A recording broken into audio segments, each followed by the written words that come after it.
Amém. A paz do Senhor, amém? Quem está feliz? Levanta a mão. Amém? Glória a Deus.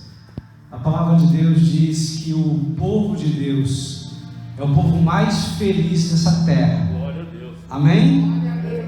Uma vez, na certa feita, eu li essa palavra, essa passagem, e eu fiquei chocado, porque naquele momento, naquele tempo, eu não estava feliz. Eu estava muito triste, estava aborrecido. Eu era muito novo. E quando a gente é novo, nós temos muitos sonhos. Nós somos apressados. Nós queremos que as coisas aconteçam para ontem. Queremos plantar e já colher logo. E eu estava muito aborrecido com as coisas que estavam acontecendo na minha vida, porque eu projetava resultados, os resultados não vinham. E eu estava muito triste por essa situação. E eu li essa passagem, o povo de Deus é o povo mais feliz dessa terra. E eu disse comigo mesmo, alguma coisa está errada. Porque ou essa palavra está errada, ou eu estou errado. E meditando na palavra, eu aprendi que Deus não erra. A palavra, ela é inerrante, ela não erra. A palavra é a verdade absoluta. Então o problema estava comigo. Eu não estava feliz. Eu estava desgostoso. Eu andava ansioso. Eu estava perturbado. Eu estava irritado. Alguma coisa tinha que mudar. E eu disse: Deus, se Tu és Deus, me muda. Porque eu não sabia nem sorrir. Eu tinha dificuldade em sorrir. Eu sempre fui uma pessoa muito séria, mas eu era sério demais. E eu já estava casado. A minha esposa, pelo contrário, ela não paga imposto para sorrir. Ela, quando está triste, ela está sorrindo. Quando ela está nervosa, ela está sorrindo. Quando ela está alegre, ela está sorrindo. Está sempre sorrindo. E olhava para mim e disse: Senhor, alguma coisa está errada. Me ensina a sorrir, me ensina a me alegrar. Eu aprendi que a alegria do Senhor é a nossa força. Nós não nos alegramos pelas circunstâncias, apesar e independente das circunstâncias, nós decidimos nos alegrar, porque a alegria do Senhor é a nossa força. Nós decidimos nos alegrar por quê? Porque Deus tem um controle de todas as coisas. E por Ele estar no controle, eu sei que a bênção vai chegar. A vitória está muito perto. Em nome de Jesus. Amém? Eu quero meditar com vocês na palavra de Deus que está no livro de Neemias. Neemias capítulo 1. Neemias capítulo 1, versículo 1 em diante. Assim diz a palavra de Deus. Palavra de Neemias, filho de Acalias, no mês de Quisleu, no 20º ano, enquanto eu estava na cidade de Suzã, Hanani, um dos meus irmãos, veio de Judá com alguns outros homens, e eu lhes perguntei acerca dos judeus que restaram, os sobreviventes do cativeiro, e também sobre Jerusalém. E eles me responderam: aqueles que sobreviveram ao cativeiro e estão lá na província passam por grande sofrimento. Repita comigo: grande sofrimento. Continua ainda: e humilhação. Amém. O muro de Jerusalém foi derrubado e as suas portas foram destruídas pelo fogo. Quando ouvi essas coisas, sentei-me e chorei. Passei dias lamentando-me, jejuando e orando ao Deus dos céus. Amém? Feche teus olhos. Deus amado e Deus bendito, o Senhor zela e vela pela tua palavra.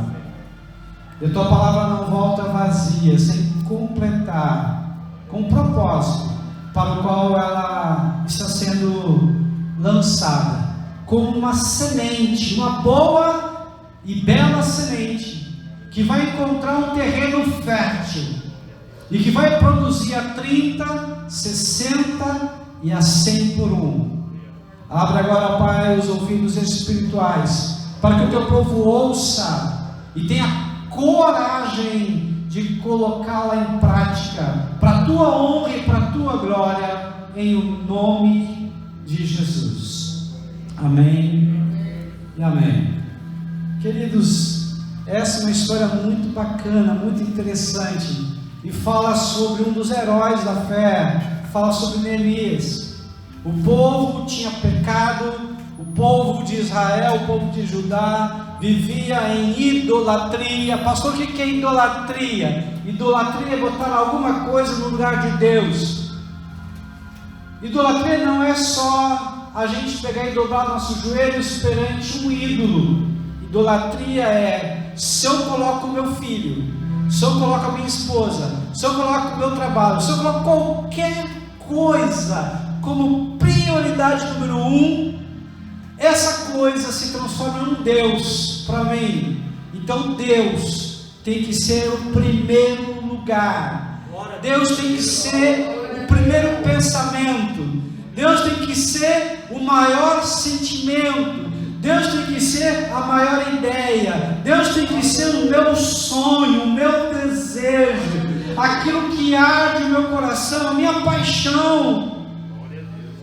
Se Deus não for assim, alguma coisa está errada na minha vida, porque a Bíblia diz em Mateus 6,33: buscar em primeiro lugar o reino de Deus, e todas as demais coisas vos serão acrescentadas. Então Deus tem que ser realmente a coisa que eu mais espero, aquilo que eu mais arde no meu coração, aquilo que eu tenho vontade, desejo ardente de ter, e no caso me relacionar. Estão entendendo, queridos? Esse povo, o povo judeu, ele vivia um pouco adorando a Deus, outro pouco adorando outros deuses, se prostravam a Baal, a Astarote e toda a sorte de deuses estranhos, que não é verdadeiro Deus, deuses fabricados pela mão humana, que tem olhos mas não vê, tem boca mas não fala, mas as mãos humanas fizeram. E esse povo, como castigo, foi levado para o cativeiro babilônico. 70 anos se passaram, e a profecia de Jeremias se cumpriu, e eles retornaram para sua casa, para sua cidade, chamada Jerusalém, cidade da paz. Só que o estado daquela cidade era um estado calamitoso. Aqui diz que os muros estavam derrubados e as suas portas estavam queimadas. Quando falamos em muro, nós falamos em proteção. Quando falamos em porta, nós estamos falando sobre justiça. O muro traz segurança para os habitantes daquela cidade, contra invasores, contra assaltantes.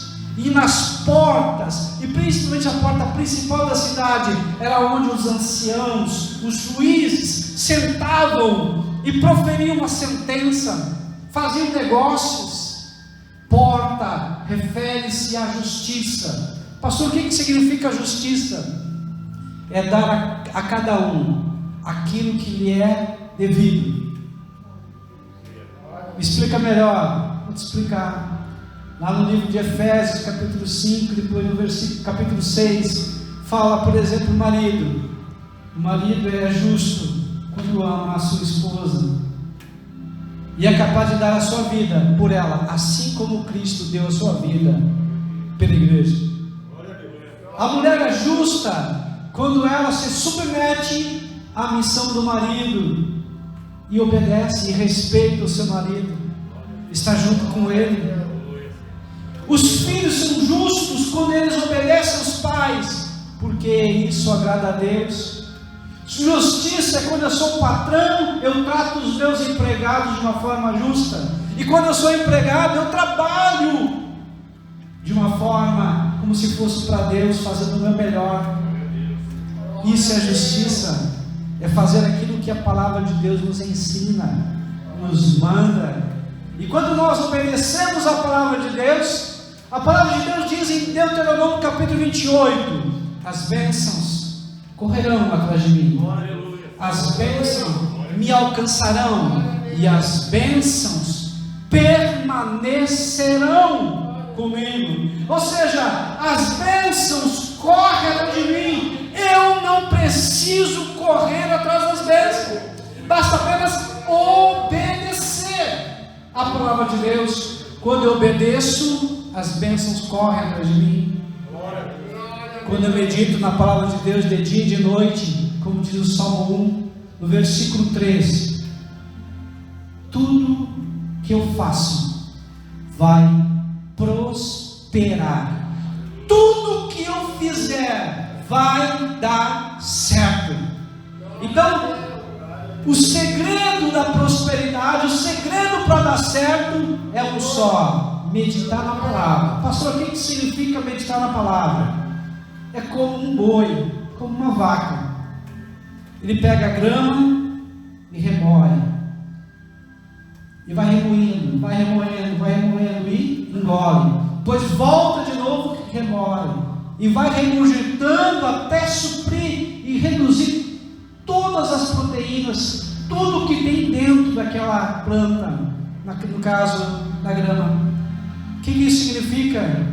Eu preciso lembrar da palavra, deixar a palavra gravada no meu coração, pensar o que Deus está me ensinando com essa palavra, o que eu tenho que fazer, o que eu tenho que deixar, quais são os princípios dessa palavra que eu preciso aplicar na minha vida, como eu vou praticar.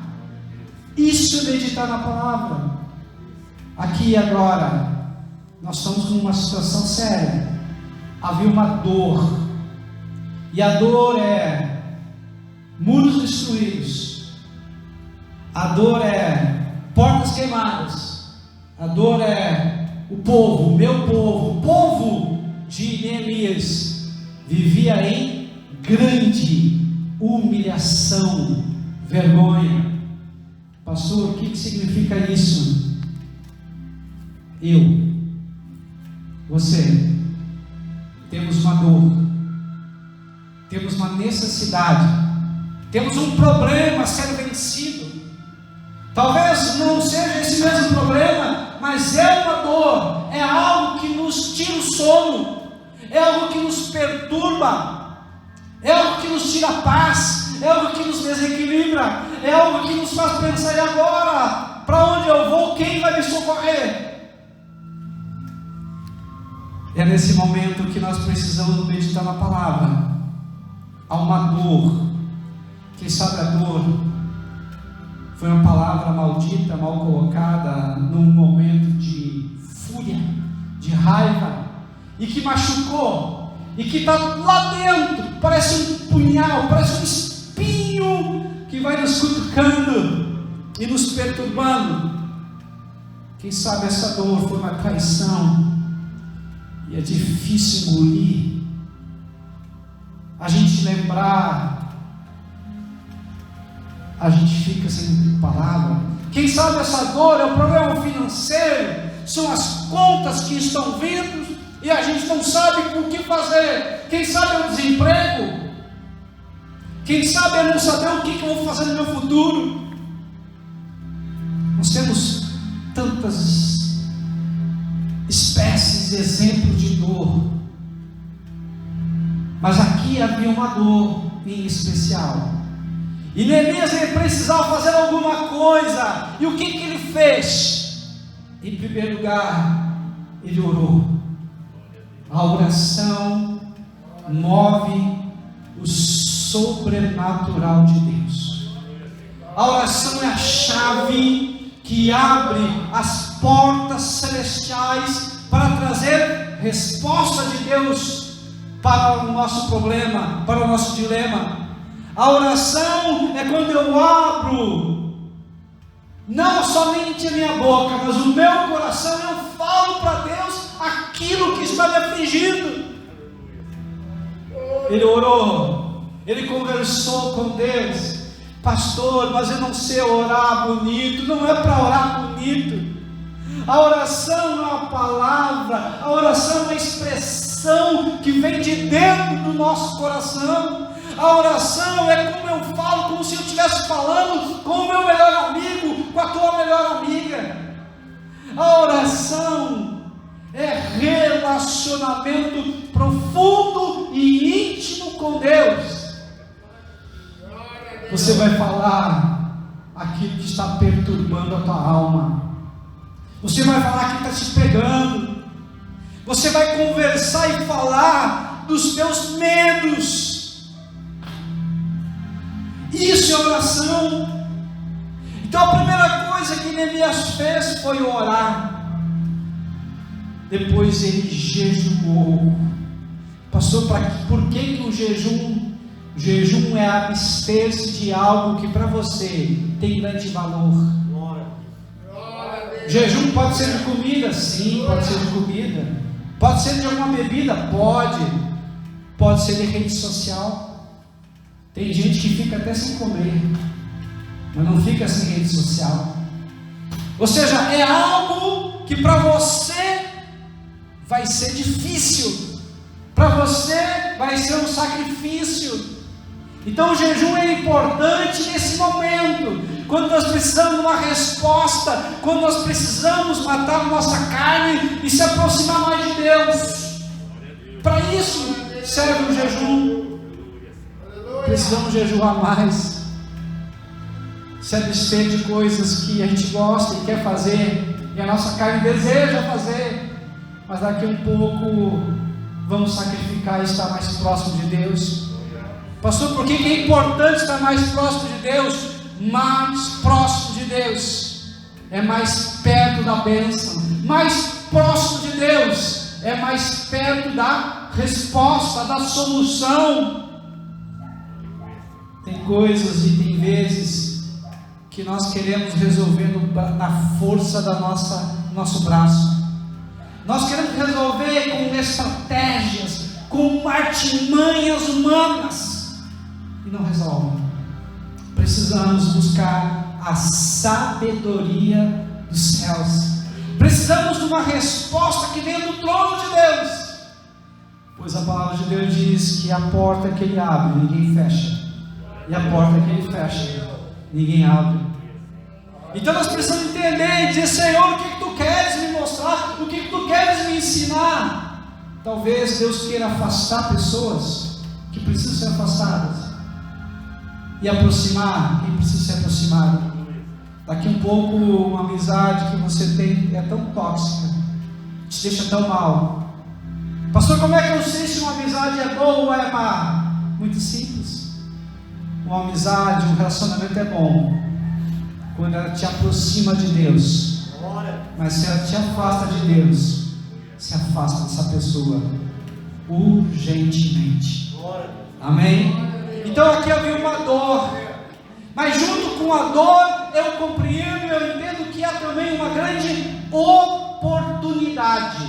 Repita comigo: oportunidade. Havia uma oportunidade, porque havia uma dor. Pastor, eu não entendi.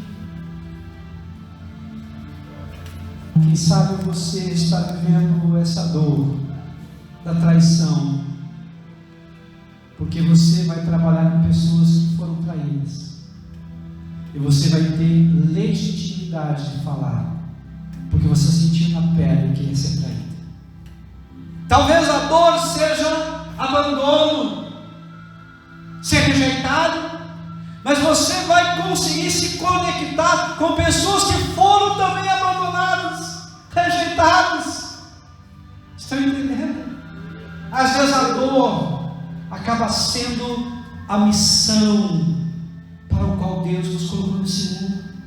Passamos por ela não para ficarmos nela, mas para vencer e depois fazer com que outros vençam também. A dor pode se transformar numa grande e excelente oportunidade. Pastor, por isso que a Bíblia diz: em tudo dai graça. Exatamente, você é uma pessoa inteligente. Em tudo dai graça, porque esta é a vontade de Deus. Quando nós aprendemos que nós temos apenas duas opções quando passamos por um problema: a primeira é reclamar, murmurar, se queixar, e a segunda é agradecer, glorificar, clamar, adorar, louvar. Ou seja, eu decido o que aquele problema, o que aquela dor vai fazer em mim.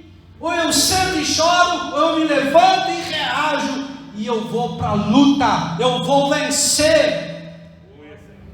Provérbios capítulo 23, versículo 7 diz: assim como o homem se vê, assim ele é. Qual é a imagem que você tem de você mesmo? Alguém fracassado, perdedor, derrotado, desanimado, ou alguém vencedor? A palavra de Deus diz que nós somos bem-aventurados. E a palavra bem-aventurado significa felizes. Em outra tradução do grego original significa mais que felizes. Se a palavra de Deus diz que eu sou mais que feliz, alguém mais que feliz vai ficar aborrecido, chateado, empurrado, chateado? Não! Essa pessoa é uma pessoa cheia de fé. Ela tem uma visão positiva do futuro. Ela enxerga Deus operando, Deus trabalhando. Ela enxerga a mão de Deus, o sobrenatural de Deus acontecendo. Ela enxerga a vitória. Ela não vê o problema, ela já vê lá adiante a resposta de Deus. Ela vê, ela comemorando. Estão entendendo? Aqui Neemias, primeiramente ele viu um problema, havia uma dor, havia uma necessidade, mas ele conhecia que Deus é maior. Tem um provérbio que diz assim: não diga para Deus que você tem um grande problema, mas diga ao problema que você tem um grande Deus. Estão entendendo a ótica? Ou você olha para o problema e o problema se agiganta, o problema cresce, ou você olha para Deus e vê que o problema na verdade é tão pequeno em relação ao teu Deus. Você não vai olhar com os teus olhos naturais, porque se você olhar com os olhos naturais, você vai se perder. Se você olhar com os teus olhos naturais, você vai desanimar. Mas se você olhar como Deus vê, e essa é uma oração sábia, Deus me ensina a olhar as pessoas e os problemas que eu estou enfrentando sob a tua ótica, sob como tu vê. Pastor, explica, vou te explicar. Às vezes, quando nós olhamos uma pessoa, a gente já julga. Que pessoa chata, inconveniente, grossa, mal educada, não é assim? Como é que Deus vê? Meu filhinho, minha filhinha, tu não conhece a realidade dela, tu não conhece a história dela, tu não sabe o que ela passou, por isso que ela está assim. Ela na verdade é uma vítima. Olha com amor. Apenas ame. Amar é mandamento. Amar é o cumprimento de algo maior, pois a palavra de Deus diz que todas as leis e os profetas e toda a Bíblia se resume em 2 mandamentos: amarás ao teu Deus amarás ao teu Deus com toda a tua força, com todos os teus pensamentos, com tudo que tu é, e amarás ao teu próximo como a si mesmo. Isso resume toda a Bíblia. A palavra de Deus diz em 1 Coríntios capítulo 13, versículo 6, que o amor tudo sofre, tudo crê, tudo espera, tudo suporta. 1 Coríntios 13 diz: tudo vai passar, os dons, profecias, mas 3 coisas vão permanecer: o amor, a fé e a esperança, sendo que o amor é o dom supremo. Pastor, o que é isso? Vou te explicar. Quando você começa a louvar a Deus, e a gente louva a Deus por aquilo que Ele faz, a gente adora a Deus por aquilo que Ele é. É diferente louvar e adorar. Mas quando a gente louva e começa a adorar, porque a adoração é um próximo nível, depois do louvor, a gente começa a adorar, a gente sai das mãos de Deus, ou seja, daquilo que Deus pode me dar, e vai para o rosto de Deus. A gente começa a expressar gratidão, a gente começa a expressar desejo ardente de ficar perto dele. Sabe o que acontece? Nos enchemos de amor, porque a Bíblia diz em livro de 1 João 4,8 que Deus é amor. Então, quando nós nos enchemos do amor de Deus, aí nós conseguimos suportar aquela pessoa ranzinza, chata ao nosso lado. Nós conseguimos suportar aquela pessoa grossa, mal educada. E a Bíblia diz que o amor constrange, o amor tapa multidões de pecado. Então a única forma de a gente ajudar outra pessoa a mudar, a se transformar até a mente de Cristo, é amando. Quando você ama, você constrange aquela pessoa de tal maneira que ela chega a um ponto e ela diz: eu perdi, eu preciso mudar, eu preciso ter esse Deus que tu confia, que tu crê. Porque palavras não resolvem nada ou quase nada, mas amor é atitude. Amor é atitude. Ele tem sentimento, mas a base do amor é ação, é agir em prol do outro, é fazer algo em prol do outro, é ajudar as pessoas, é estender a mão. Isso é amor. Neemias tinha uma dor, que era a necessidade do povo que vivia em grande humilhação.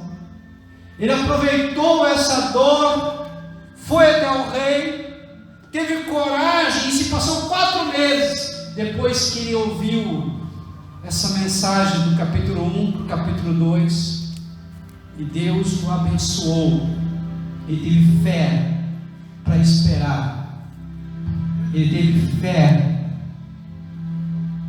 para pedir, e teve fé para desafiar os seus conterrâneos quando ele chegou em Jerusalém para começar uma grande obra. Quem sabe Deus está preparando aqui alguns Neemias. Você vai enfrentar problemas, decepções, dores, mas Deus está dizendo nesta noite: eu vou te levantar com poder. Até os teus inimigos dirão: foi a mão de Deus. As pessoas que estão falando mal de você vão dizer: não tem outra explicação. Você vai vencer, e você vai glorificar a Deus, porque não foi e não vai ser pela força da tua mão, mas vai ser pela intervenção direta de Deus. Neemias viu uma dor, transformou a dor numa oportunidade. E o nosso Deus faz promessas, recompensas, porque há uma lei que é física e também espiritual. Tudo que eu plantar, eu vou colher a 30, a 60 e a 100 por um. Mas a palavra de Deus também diz: ser fiel no pouco, que sobre o muito te colocarei. Seja fiel nas pequenas coisas, nas pequenas vitórias, para que Deus possa te levar para novas fases, onde os perigos, os riscos, os desafios serão maiores. Estão entendendo? As dores, na verdade, faz parte do crescimento, porque não há crescimento sem dor. É impossível alguém crescer se não houver dor. Então, quando você estiver na luta, na tribulação, dê glória a Deus. Amém? Coloca a mão no teu coração agora. Começa agora a pensar qual é a dor que você está enfrentando, qual é o desafio que você tem pela frente, o que você realmente precisa avançar e crescer. Qual é o tamanho do teu inimigo? Davi, quando ele foi no campo de batalha, ele viu que havia um gigante. Esse gigante, ele estava atormentando o povo de Deus, o exército de Deus, e zombando: não há homem em Israel, não há ninguém que possa me enfrentar. E realmente os homens estavam paralisados com medo daquele gigante. O gigante era grande. Fica com os teus olhos fechados. O gigante era grande. O gigante era terrível, temível, assombrava as pessoas. Mas Davi, ele tinha relacionamento profundo com Deus. Davi conhecia que Deus era muito maior, porque Deus, ele é criador. O gigante era apenas uma criatura. Agora você vai olhar com os olhos da tua fé, com os olhos fechados. Qual é o teu problema? Qual é a tua dor? Qual é o teu dilema? O que tira o teu sono? Você vai fazer como um boxeador, como um lutador, e vai olhar nos olhos e não vai abaixar os olhos agora. Você não vai abaixar, você vai encarar a dor, você vai encarar o desafio, você vai encarar o teu inimigo nesse momento agora, e vai olhar nos olhos profundamente, sem desviar os olhos, e vai dizer: eu não vou contra ti, na força dos meus braços, eu vou contra ti, no poder e no nome do meu Deus, pois Ele tem todo o poder nos céus e na terra, e com Ele eu posso todas as coisas naquele que me fortalece. Espírito Santo de Deus, Tu que convence o homem do pecado, da justiça e do juízo, esteja sendo agora a agir o Teu sobrenatural, vai dando fé, Senhor, vai alimentando, pois a Tua palavra diz que a fé vem pelo ouvir e ouvir da palavra de Deus, e hoje foi pregada a Tua palavra. Acrescenta fé nesse servo, nessa serva, e faça com que eles olhem assim como o Senhor vê, sob a Tua ótica, e que o Senhor traga resposta, coragem, pelo poder do nome de Jesus. Amém e amém. Amém, queridos? A palavra de Deus diz em 2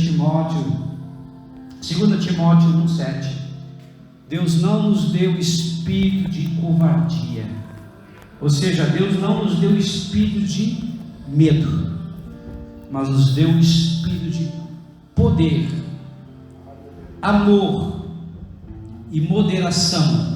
Em outra tradução diz equilíbrio. Poder para vencer as tentações, para vencer o diabo, para vencer na área, no aspecto espiritual. Deus já nos deu esse poder. Amém? Deus nos deu espírito de amor. Para quê? Para eu poder me relacionar com as pessoas. Eu já tenho essa habilitação, eu já tenho essa ferramenta, eu já sou capacitado para amar. E Deus nos deu um espírito de equilíbrio para eu poder trabalhar e tratar comigo mesmo as minhas emoções. Às vezes nós perdoamos as outras pessoas, mas somos incapazes de nos perdoar. Estão entendendo, queridos? E a palavra de Deus diz: se o teu coração te acusa, maior é Deus do que o teu coração. Você não é maior que Deus. Se Deus já te perdoou, quem é você para não se perdoar? Amém? Glória a Deus. Aplauda o Senhor porque Ele merece. Aleluia. Glória a Deus.